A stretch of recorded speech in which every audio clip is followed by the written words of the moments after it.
Mayroon itong hugis ng simpleng metal na bola, pero sa loob nito ay nakatago ang sapat na lakas para patayin ang isang tao sa loob ng ilang segundo.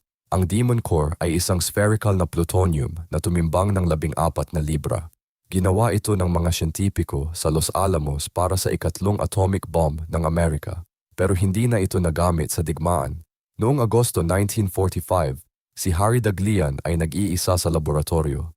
Nang aksidenteng mahulog ang isang brick ng tungsten sa ibabaw ng core, nagsimulang mag-react ang plutonium. Nakita niya ang asul na liwanag. Naramdaman niya ang init. 28 araw pagkatapos, patay na siya. 1 taon lamang ang lumipas. Noong Mayo 1946, si Louis Slotin ay nagsagawa ng parehong eksperimento. Ang 2 piraso ng beryllium ay halos nagdikit. Nang maling gumalaw ang kanyang kamay, sumabog ang radiation. 9 na araw pagkatapos, patay na rin siya. Ang parehong bagay, ang parehong kamatayan. Pagkatapos ng pangalawang aksidente, ipinag-utos ng militar na sirain ang Demon Core. Minsan, ang pinakamapanganib na bagay sa mundo ay ang bagay na mukhang walang kapanganiban.